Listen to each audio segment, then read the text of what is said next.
Hello, my upcoming topics. This video today on the topic how to unload the burden of studies.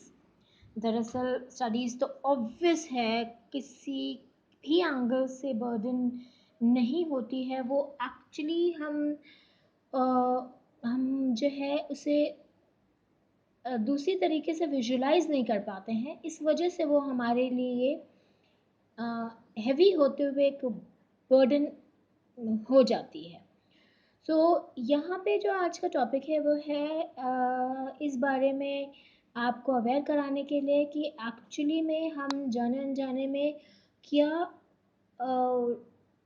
Step follow करते हैं जिसकी वजह से हमारे लिए वो चीज़ें प्रॉब्लम के रूप में सामने आती है, और उसे कैसे टैकल भी करना है वो भी जानकारी इस वीडियो में मैं आपको ज़रूर देना चाहूँगी, क्योंकि मैं नहीं चाहती कि जब समय चला जाए तब आपको ये रियलाइज़ हो कि हाँ भाई, हम ऐसे भी सोच सकते थे। So let's start thinking in some different way. So why the fresh course जो हमारा एट प्रेजेंट है, प्रेजेंट टाइम में है, सीम्स अ बिग लोड। क्यों हमें वो एज अ लोड लगता है? एक्चुअली वो लोड नहीं होता है।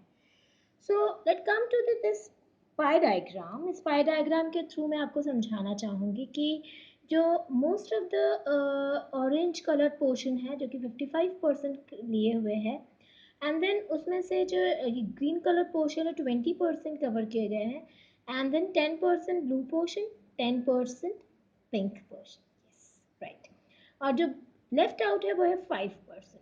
सो एक्चुअली जो 55% है वो किसी भी इंडिविजुअल के माइंडसेट और लाइफस्टाइल को सेट करने में लग जाता है। दैट मीन्स जो हमारे एफर्ट्स हैं, जो हमारी एनर्जी है, जो भी हम एनर्जी गेन करते हैं, जो हम ऑब्वियस है, जो फूड या मील के थ्रू लेते हैं, या जो हम अपने पेरेंट्स के सपोर्ट के थ्रू जो एनर्जी हम लेते हैं, वो 55% तो हमें पढ़ाई के लिए, स्टडीज़ के लिए माइंड सेट करने में और हमारे लाइफस्टाइल को और एक रिस्पॉन्सिबल स्टूडेंट के लिए सेट करने में सिर्फ लग जाती है। एक्चुअली वो वैसा रिजल्ट उस टाइम पे तो नहीं मिलता है। सो 55% हमारा 100 में से इसी में ही यूटिलाइज हो जाता है। सो बचे 45% में से 20% जो है हम ये दिमाग में रखने में लगा देते हैं कि एनवायरनमेंट फैसिलिटीज़ कैसी है, हमारे पास प्रॉपर जो जैसे हम समझते हैं कि ये सारी चीज़ें होनी चाहिए थी तब जाके पढ़ाई का अच्छा रिफ्लेक्शन आता है। तो वो जो वातावरण है, जो एनवायरनमेंट है, उसको सेट करने में लग जाता है। मटेरियल को अवेलेबल करने में लग जाता है कि प्रॉपर मटेरियल ही नहीं हो पा रहा है, तो उससे भी हमारे को जो है हम उसमें ज़्यादा अपनी एनर्जी जो है 45% जो बची एनर्जी है उसका 20% यूटिलाइज कर लेते हैं। अब उसके बाद जो हमारी बची एनर्जी होती है उसका 10%, ठीक है। सो 45% में से जो हमने 20% एनर्जी इसमें यूटिलाइज की थी, तो 25% का जो 10% है वो हमारे फैक्टर्स फॉर डिफ्लेक्शंस में चले जाते हैं। देखिए, ये फैक्टर्स हम बिल्कुल भी इग्नोर नहीं कर सकते और ये बहुत मेजर रोल प्ले करते हैं। जब हम एनी हाउ यहाँ तक भी ओवरकम करके, इसे ओवरकम करके यहाँ तक आते हैं, इसे ओवरकम करके यहाँ तक आते हैं, तो हमारा जो फैक्टर ऑफ डिफ्लेक्शन है वो भी बहुत मेजर रोल प्ले करता है, जिसे हम अवॉइड तो नहीं कर सकते हैं, इसे मैनेज ज़रूर कर सकते हैं। अब फैक्टर्स में क्या क्या आ सकता है ये एक इंडिविजुअल बहुत अच्छे से जानता है। फिर आजकल तो बहुत सारे रीजंस आ चुके हैं इनको डिफ्लेक्ट करने के लिए, लेकिन आप डिफ्लेक्शंस को एक पॉजिटिव मोड पे भी ले जा सकते हैं, उनको मैनेज भी कर सकते हैं। लेकिन आप चाहो ना चाहो 10% of the rest of the energy जो है वो फैक्टर्स ऑफ डिफ्लेक्शंस में कंज्यूम हो ही जाती है। उसके बाद जो 25% बची थी एंड उसमें से 10% फैक्टर्स ऑफ डिफ्लेक्शन में चली गई, उसमें से बचा 15% है। वो 10% जो है हम एनी हाउ फोकस करते हैं, एनी हाउ हम प्रैक्टिस भी करते हैं।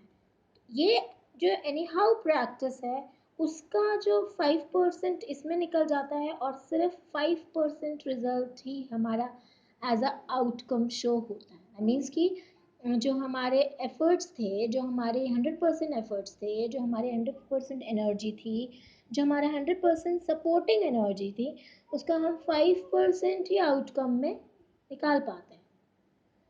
ये बड़ा अनएक्सेप्टेबल सी चीज़ लगेगी, बट एक्चुअली में ये कुछ इसी पैटर्न में काम करता हुआ होता है। इस वजह से हमें ऐसा लगता है कि किया तो था, बट हमारे को उतना सेटिस्फैक्शन वाला रिजल्ट नहीं मिला।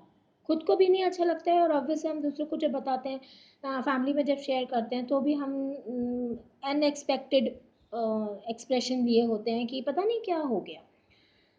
अगर हम चाहें तो इस 55% में से 20% अगर उसमें से मैनेज कर सकते हैं, मतलब रिड्यूस कर सकते हैं, 20% आप उसमें से निकाल लें, तो 55% में से 24% आप निकाल लेते हैं, मैनेज करते हैं, उस एनर्जी को एड ऑन करते हैं। 20% वाले जो एनवायरमेंट फैसिलिटी वाला जो सेक्शन था, उसमें से 7% भी निकाल लेते हैं।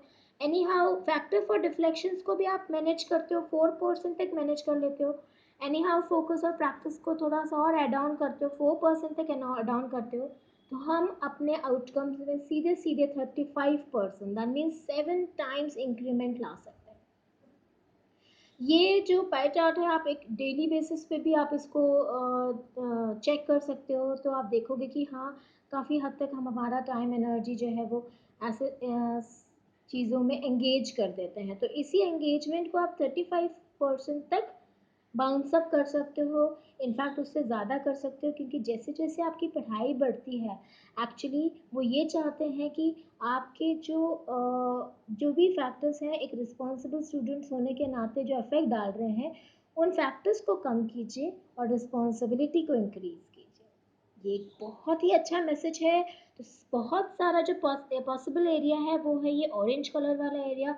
इस ऑरेंज कलर वाले एरिया को आप जो है काफ़ी हद तक मैनिपुलेट कर सकते हो अपने अकॉर्डिंग, क्योंकि ये पूरी तरह से तो नहीं ख़त्म नहीं हो पाएगा, इसे हमें मैनेज ही करना पड़ेगा, क्योंकि ये हमारी पार्ट ऑफ लाइफ है। तो फैक्टर्स ऑफ रिफ्लेक्शन और एनवायरनमेंट फैसिलिटीज़ में इनफैक्ट हमारा हेल्थ भी आ जाता है, तो हमें वो हेल्थ पैरामीटर्स को भी ध्यान में रखना है।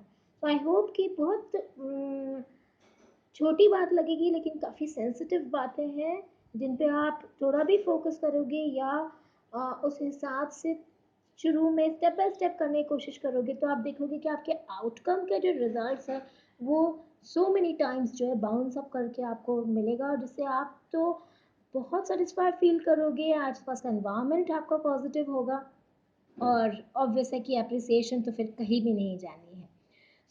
अगर इस अप्रिसिएशन वाले वीडियो से आपको पॉजिटिव एनर्जी मिली है, तो आप उस एनर्जी को लाइक करने में, शेयर करने में और सब्सक्राइब करने में थोड़ा सा स्पेंड ज़रूर कीजिए। Thank you.